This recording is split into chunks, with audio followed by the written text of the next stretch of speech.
అందరికీ నమస్కారం. రాష్ట్రంలో ఎన్డీఏ ప్రభుత్వం అధికారం చేపట్టిన తర్వాత 2వ నెల సామాజిక పెన్షన్ల పంపిణీ కార్యక్రమం ఈరోజు ఉదయం 5 గంటలకే ప్రారంభం కావడం జరిగింది. దాదాపు ఉదయం 10 గంటలకే దాదాపు 95% పెన్షన్లను లబ్ధిదారులందరికీ వారి ఇళ్ల వద్దనే సచివాలయ సిబ్బంది అదేవిధంగా సంబంధిత ప్రజాప్రతినిధుల ఆధ్వర్యంలో అందరికీ కూడా పంపిణీ చేయడం జరిగింది. గతంలో జగన్మోహన్ రెడ్డి గారు ముఖ్యమంత్రిగా ఉన్న సమయంలో వాలంటీర్ల ద్వారా దీన్ని పంపిణీ చేసే కార్యక్రమానికి శ్రీకారం చుట్టడం జరిగింది. ఎన్నికల ముందు జగన్మోహన్ రెడ్డి గారు సామాజిక పెన్షన్ల లబ్ధిదారులకు సకాలంలో వారి ఇంటి వద్ద అందనీయకుండా చేసేదానికి ఎన్నికల్లో లబ్ధి పొందేదానికి కార్యక్రమంలో భాగంగా వాలంటీర్లందరితో కూడా రాజీనామాలు చేయించి 1 నెలలో ఎన్నికల ముందు నెల సామాజిక పెన్షన్లు సక్రమంగా పంపిణీ చేయకోకుండా వృద్ధులు, వితంతులు, వికలాంగుల జీవితాలతో ఆటలాడుకోవడం జరిగింది. కేవలం దురుద్దేశపూరితంగా ఎన్డీఏ వలనే ఈ వాలంటీర్లు ఈ పంపిణీ కార్యక్రమానికి దూరంగా ఉన్నారనే ఒక బూచిని చూపించి పెన్షన్ లబ్ధిదారుల ఓట్లను దండుకోవాలనే ప్రయత్నాన్ని లబ్ధిదారులు ఈ రాష్ట్ర ప్రజలందరూ కూడా విఫలం చేయడం జరిగింది. వాలంటీర్ల వ్యవస్థే ఆంధ్రప్రదేశ్ పురోగమనానికి దానికి పాత్ర పోషిస్తుంది. వాలంటీర్లు లేకపోతే ఈ రాష్ట్రంలో అభివృద్ధి కుంటుపడుతుంది, జనజీవనం కుంటుపడుతుందని చెప్పి మాట్లాడిన వైఎస్ఆర్సీపీ నాయకులు ఈరోజు ప్రభుత్వ ఉద్యోగుల ద్వారానే కేవలం కొన్ని గంటల్లోనే ఈ సామాజిక పెన్షన్లను పంపిణీ చేయడం జరిగింది. ఇప్పటికైనా కూడా వైఎస్ఆర్సీపీ నాయకులు ఈ సామాజిక పెన్షన్ల పంపిణీ కార్యక్రమాన్ని రాజకీయ దురుద్దేశపూరితంగా ఆలోచించుకోకుండా ఏదైతే ఎన్డీఏ ప్రభుత్వ హయాంలో సక్రమంగా పెన్షన్ల పంపిణీ కార్యక్రమాన్ని స్వాగతించాలా, దాన్ని సహకరించాలని చెప్పి కూడా విజ్ఞప్తి చేస్తూ ఉన్నాం. గతంలో ఉన్న 1000 రూపాయల పెన్షన్ను తెలుగుదేశం ప్రభుత్వం అధికారంలో ఉన్నప్పుడు 2014-19 మధ్యకాలంలో 2000 రూపాయలకు పెంచడం జరిగింది. జగన్మోహన్ రెడ్డి గారు ఏడాదికి 2250 రూపాయలు పెంచుతూ పోతూ దాన్ని 3000కు శ్రీకారం చుట్టడం జరిగింది. పెన్షన్లను ప్రారంభించిందే ఆంధ్రప్రదేశ్లో స్వర్గీయ నందమూరి తారక రామారావు గారు. దాన్ని ఈరోజు 4000 రూపాయల వరకు సామాజిక పెన్షన్లను పెంచుతూ అదేవిధంగా వికలాంగులకు, వృద్ధులకు, 100% వైకల్యం ఉన్న వారికి 15,000 రూపాయల వరకు పెన్షన్ సొమ్మును అందజేస్తూ పేద బడుగు బలహీన వర్గాల కుటుంబాల్లో వారి ఆర్థిక స్థితిగతులు ఇబ్బంది పడుకోకుండా, వారి కుటుంబ జీవనం ఇబ్బంది పడుకోకుండా ఈరోజు మాన్య ముఖ్యమంత్రి వర్యులు నందమూరి నారా చంద్రబాబు నాయుడు ఆధ్వర్యంలో పేదలందరికీ కూడా సంక్షేమాన్ని ఇంటి వద్దకే తీసుకొని పోవడం జరుగుతుంది. కేవలం వృద్ధుల, వితంతులను రెచ్చగొట్టి వారు చనిపోతే రాజకీయ లబ్ధి పొందాలనే జగన్మోహన్ రెడ్డి గారి ఆలోచనను, ప్రతి ఒక్కరికి కూడా సంక్షేమాన్ని, అభివృద్ధిని అందరికీ కూడా దరి చేర్చాలనే ఆలోచన ఉన్న చంద్రబాబు నాయుడు గారి పరిపాలన ఏ విధంగా ఉందో ఒకసారి ఆలోచించాలని చెప్పి రాష్ట్ర ప్రజలందరికీ కూడా విజ్ఞప్తి చేస్తున్నాం. అంతేకాకుండా గతంలో ఎప్పుడు లేని విధంగా జూలైలోనే ఈ రాష్ట్రంలో ఉన్న అన్ని సాగునీటి ప్రాజెక్టులను కూడా నిండడం జరిగింది. రైతుల ముఖాల్లో సంతోషం కూడా ఈరోజు వ్యక్తమవుతోంది. చాలా ముందుగానే డ్యాములు నిండడంతో వరి నాట్లు కానీ ఇతర పంటలు కూడా వేసుకునేదానికి అందరికీ కూడా రైతాంగానికి కూడా అవకాశం ఏర్పడింది. ఈరోజే శ్రీశైలం రిజర్వాయర్ వద్ద గౌరవ ముఖ్యమంత్రి చంద్రబాబు నాయుడు గారి ఆధ్వర్యంలో అక్కడ గంగమ్మకు పూజలు కూడా నిర్వహించడం జరిగింది. ఈ రాష్ట్ర సర్వతోముఖ అభివృద్ధి కోసం ఈ రాష్ట్రంలో ప్రతి ఒక్కరు కూడా సంక్షేమం దరిచేరేదానికి పాటుపడుతున్న ఎన్డీఏ ప్రభుత్వాన్ని ఆశీర్వదించాలని చెప్పి ఈ రాష్ట్ర ప్రజానీకాన్ని విజ్ఞప్తి చేస్తూ ఉన్నా. కేవలం 2 నెలలు కాకముందే ఏదో విధంగా ఈ ప్రభుత్వం పడిపోవాలని ఈ ఏదో విధంగా కుట్రలు చేయాలనే జగన్మోహన్ రెడ్డి ఆలోచన విధానానికి స్వస్తి చెప్పాలని, ఆయన ఆలోచన ఏ విధంగా ఉందో ఆలోచించాలని చెప్పి కూడా ఈ రాష్ట్ర ప్రజలు విజ్ఞప్తి చేస్తాను. నిన్న జగన్మోహన్ రెడ్డి గారు బెంగళూరు నుంచి విజయవాడకు వస్తే ఏ విధంగా ఇంకా తాము ఏదో అధికారంలో ఉన్నాం, జగన్మోహన్ రెడ్డి గారు ముఖ్యమంత్రి అనే విధంగా పోలీసు అధికారులపైన దురుసుగా ప్రవర్తించడం, వారిపైన దాడులకు ప్రయత్నించడం దేనికి సంకేతం ఇస్తున్నారో జగన్మోహన్ రెడ్డి గారు ఆలోచించాలని చెప్పి విజ్ఞప్తి చేస్తున్నాం. నిజంగా ముఖ్యమంత్రి గారు ఎక్కడ కూడా ఈ రాష్ట్రంలో అరాచకాలు ఉండకూడదు, ఎవరిపైన దౌర్జన్యాలు ఉండకూడదు, దురాగతాలు ఉండదు, ఒక సుపరిపాలన అందజేయాలనే కృతనిశ్చయంతో ఉంటే కేవలం తెలుగుదేశం పార్టీ శ్రేణులు రెచ్చగొట్టి దాని ద్వారా మా పార్టీ కార్యకర్తలపైన దాడులు చేసి దాన్ని అధికార పార్టీ వైపు తిప్పి రాజకీయ లబ్ధి పొందాలనే ఆలోచనను కూడా జగన్మోహన్ రెడ్డి గారు స్వచ్ఛ చెప్పకపోతే మరోసారి భంగపాటు తప్పదని చెప్పి జగన్మోహన్ రెడ్డి గారికి హెచ్చరిస్తా ఉన్నా.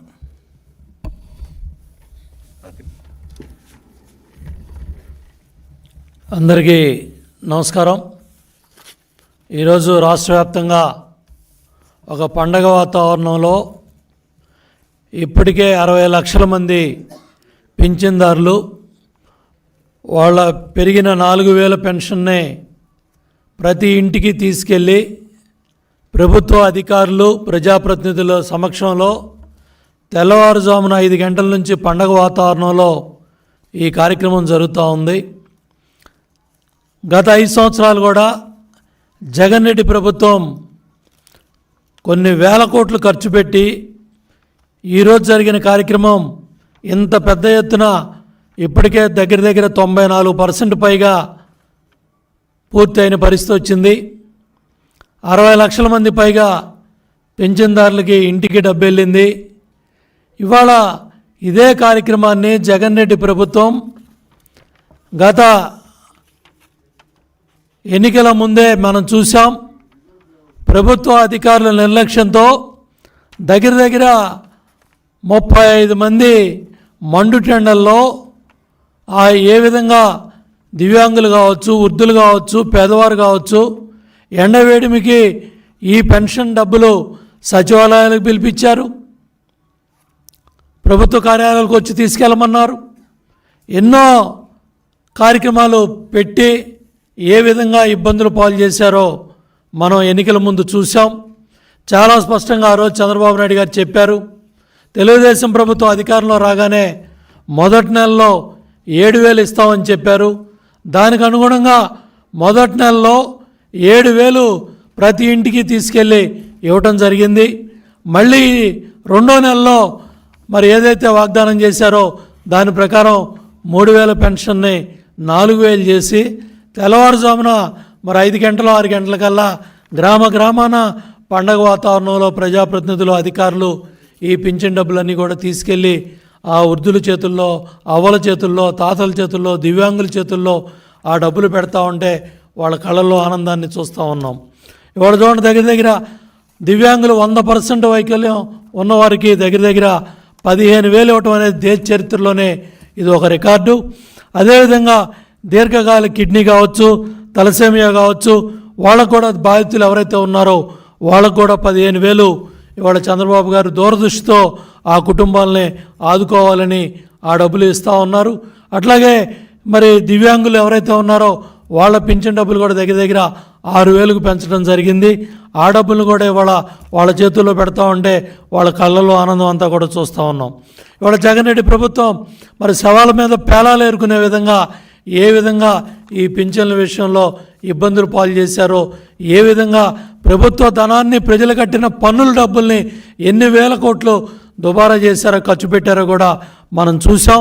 ఇవాళ మరి ఒక రికార్డు స్థాయిలో ఒక సువర్ణాక్షరాలతో ఒక రాష్ట్ర చరిత్రలో, ఈ దేశంలో ఎన్నో రాష్ట్రాలు ఉన్నాయి, ఈ విధంగా ఒక్క రోజులోనే మరి ఇంత పెద్ద ఎత్తున దగ్గర 2,737 కోట్లలో ఇప్పటికే దగ్గర 2,400 కోట్ల దాకా డబ్బు పేదవాళ్ళ చేతుల్లోకి వెళ్ళిందంటే ఏ విధంగా రౌతు సమర్థుడైతే గుర్రం పరిగెట్టుద్ది. ఇవాళ చంద్రబాబు గారి నాయకత్వంలో కూటమి ప్రభుత్వం అధికారంలో మరి ఇవాళ ఈ అధికార యంత్రాంగాన్ని సమర్థవంతంగా పరిగెత్తించడంతో ఇంత పెద్ద ఎత్తున 60 లక్షల మంది పైగా పింఛన్దారుల చేతుల్లోకి డబ్బు, ఈ పింఛన్ డబ్బు, పెంచిన డబ్బు అంతా కూడా వెళ్ళింది. అదే వైసీపీ ప్రభుత్వ హయాంలో 3,000 పెన్షన్ చేయడానికి 5 సంవత్సరాలు ఏ విధంగా ఇబ్బందులు పెట్టాడు. ఒక్కో పింఛన్దారు దగ్గర 35,000 రూపాయలు ఏ విధంగా నష్టపోయారో మనం అన్నీ కూడా చూసాం. కాబట్టి ఇవాళ పనిచేసే ప్రభుత్వానికి, ఇవాళ కబుర్లు చెప్పే ప్రభుత్వానికి తేడా కనపడతా ఉంది. ఏ విధంగా కూటమి ప్రభుత్వం పరిగెడతా ఉందో ఇవాళ చూస్తూ ఉన్నాం. అదేవిధంగా ఇవాళ ఇక్కడ మరి మంగళగిరి పార్టీ కార్యాలయంలో ఉదయం నుంచి వచ్చిన బాధితులంతా కూడా పొంగనూరు, పెద్దారెడ్డి, పెద్దిరెడ్డి, అక్కడ ఆ భూభాగా తోతాల దగ్గర నుంచి, భూ ఆక్రమణలు, భూదోపిడి నుంచి ప్రతిరోజు కూడా ఇచ్చే ప్రతి అప్లికేషన్లో కూడా ఈ బాధితుల సంఖ్య కనపడతా ఉంది. వచ్చిన బాధితులంతా కూడా వైసీపీ ప్రభుత్వ హయాంలో మా భూములు లాక్కున్నారు, మా పొలాలు లాక్కున్నారు, మాకు వచ్చే డబ్బులు లాక్కున్నారు అనే కంప్లైంట్లే అధికంగా ఉన్నాయి. తప్పకుండా ఇవన్నీ కూడా మరి పార్టీ కార్యాలయంలో అన్నీ కూడా తీసుకొని సంబంధిత అధికారులకి పంపించడం జరుగుతుంది.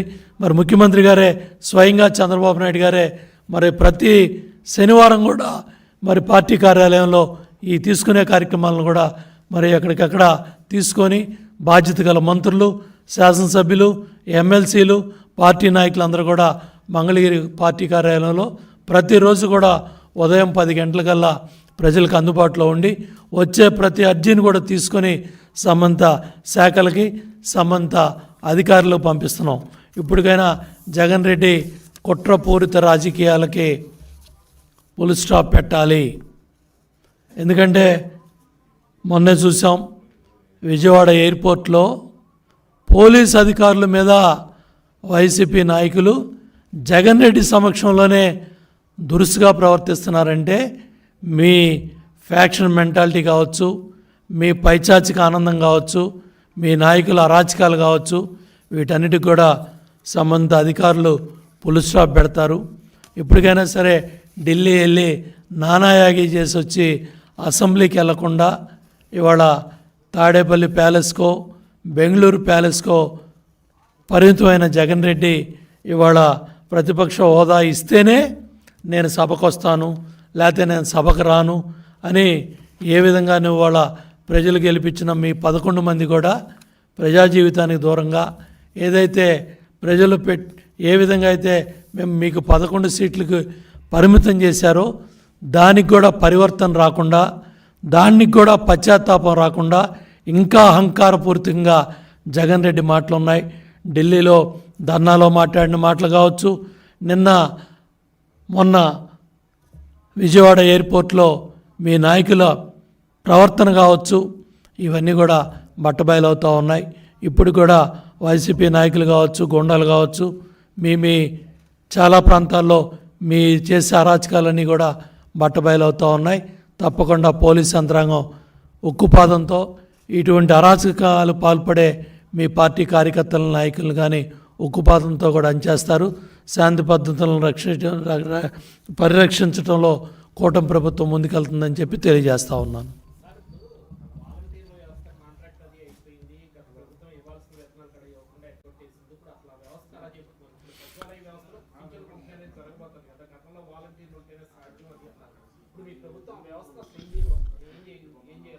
తెలుగుదేశం ప్రభుత్వ హయాంలో వ్యవస్థాపక అధ్యక్షులు స్వర్గీయ నందమూరి తారక రామారావు గారు చైతన్య రథం మీద వెళ్తూ ఉంటే కాళ్ళకు చెప్పులు లేకుండా వృద్ధులు, పెద్దవాళ్ళు, అవ్వల తాతలు ఆయన చైతన్య రథం వెంబడబడి పరిగెడతా ఉంటే ఇంత మండుటెండలో వాళ్ళు కాళ్ళకు చెప్పులు లేకుండా ఆ విధంగా పరిగెడతా ఉన్నారు. వాళ్ళ కళ్ళల్లో పేదరికం కనపడుతుందని ఆ మహానుభావుడు నెలకు 30 రూపాయలతో ప్రారంభం చేసిన ఈ పింఛన్ దాన్ని చంద్రబాబు నాయుడు గారు 75 రూపాయలు, తర్వాత 200 రూపాయలు, ఏదైతే గత ప్రభుత్వం 1000 రూపాయలు పెంచడానికే నానాయాగి చేసి 60 నెలలు ఒక్కొక్క పింఛన్దారుడికి 35,000 రూపాయలు పైగా జగన్ రెడ్డి ప్రభుత్వం నష్టం చేసింది. ఇదే డబ్బుల్ని జగన్ రెడ్డి ప్రభుత్వం కొన్ని వేల కోట్లు ఖర్చు పెట్టి నేను 6 గంటలకి ఇచ్చాను, సూర్యుడు రాకముందు వచ్చాను, ఉద్ధరించానని చెప్పి మొదటి వారంలో ప్రతి నెల కూడా చాలా అహంకారపూరితంగా జగన్ రెడ్డి మాట్లాడేవాడు. ఇవాళ చంద్రబాబు నాయుడు గారి ప్రభుత్వం ఎంతో సమర్థవంతంగా ఉన్న ప్రభుత్వ అధికారులతో, ప్రజాప్రతినిధులతో తెల్లవారుజామున 5 గంటల నుంచి 6 గంటలకి ఇప్పుడు దగ్గర 94%, 95% తీసుకెళ్లారంటే ఇవాళ ప్రజలు ఆలోచన చేయాలి. ఏ ప్రభుత్వం సమర్థవంతంగా ఉన్న అధికార యంత్రాంగాన్ని వాళ్ళ సేవల్ని సమర్థవంతంగా ఉపయోగించుకొని ప్రజాధనాన్ని సేవ్ చేసి ఉన్న వ్యవస్థలతోనే గ్రామాల్లో ఉన్న పంచాయతీ సెక్రటరీలు కావచ్చు, సచివాలయ ఉద్యోగస్తులు కావచ్చు, ప్రభుత్వ అధికారులు కావచ్చు, కలెక్టర్ దగ్గర నుంచి, మంత్రుల దగ్గర నుంచి, ఎమ్మెల్యేల దగ్గర నుంచి, ఎమ్మెల్సీల దగ్గర నుంచి ప్రజాప్రతినిధులు సర్పంచుల దగ్గర నుంచి ఎంపీటీసీలు, జడ్పీ చైర్మన్లు, ఎంపీల దగ్గర నుంచి ప్రతి ఒక్కళ్ళు కూడా భాగస్వాములై ఇవాళ దగ్గర దగ్గర 60 లక్షల మంది పైగా పింఛన్దారులకు ఆ డబ్బు వాళ్ళ చేతుల్లో పెట్టడం జరిగింది. కాబట్టి ఇవాళ మీరు అడిగిన ప్రశ్న కూడా కోర్టు పరిధిలో ఉంది. తప్పకుండా రాబోయే రోజుల్లో ఆ సమస్యకు కూడా ఏ విధంగా ఎట్లా ముందుకెళ్లాలో కూటమి ప్రభుత్వం, చంద్రబాబు నాయుడు గారు ఏ విధంగా ముందుకు తీసుకెళ్లే త్వరలో తెలియజేస్తారు.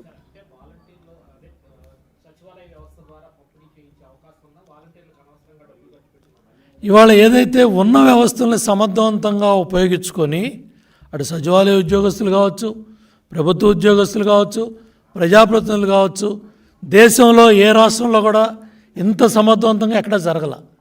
ఇవాళ తెలుగుదేశం, జనసేన, బీజేపీ ప్రభుత్వం, కూటమి ప్రభుత్వం, చంద్రబాబు గారి నాయకత్వంలో ఒకే రోజులో 60 లక్షల మందికి ఇప్పటికే పింఛన్దారులు డబ్బు వెళ్ళింది. ఇది నభూతో నభవిష్యత్. ఒక రోజులోనే ఈ కార్యక్రమం పూర్తి చేయాలనే పట్టుదలతో యంత్రాంగం ముందుకెళ్తా ఉంది.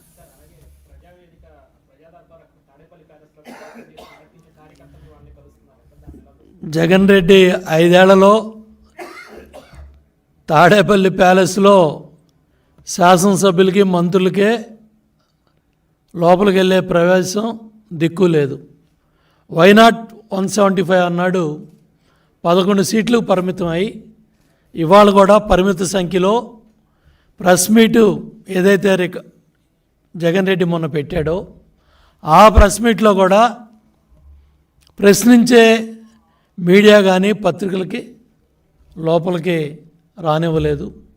ఎవరైతే బ్లూ మీడియా ఉన్నారో ఆ బ్లూ మీడియా ఛానల్స్, ఆ బ్లూ మీడియా ప్రతినిధులకే తాడేపల్లి ప్యాలెస్లో జగన్ రెడ్డి ప్రెస్ మీట్కి లోపలికి రానిచ్చారు. నిన్న ప్రజా దర్బార్ కూడా ఏదైతే సెలెక్టివ్గా దాంట్లో స్క్రూటినీ చేసి, సెన్సార్ చేసి లోపలికి తీసుకెళ్ళి ముద్దులు పెట్టే కార్యక్రమాన్ని చూసాం.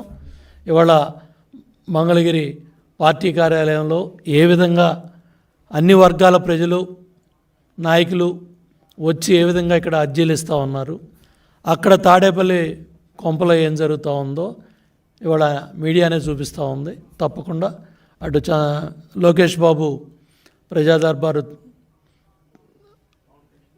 అక్కడ జరుగుతూ ఉంది. ఏదైతే గత నెలలో ఇప్పుడు దాకా మనం చూస్తూ ఉన్నాం.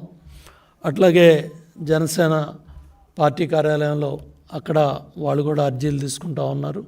అట్లాగే బీజేపీ పార్టీ వాళ్ళ కార్యాలయాల్లో వాళ్ళు కూడా తీసుకుంటూ ఉన్నారు. కూటమి ప్రభుత్వం, అదేవిధంగా కూటమి పార్టీలన్నీ కూడా ప్రజలకు అందుబాటులో ఉండి ప్రజల సమస్యలు తీరవటానికి ప్రతి పేదవాడు ఇచ్చే అర్జీని తీసుకొని సమస్యకు పరిష్కారం చూపిస్తూ ఉన్నారు.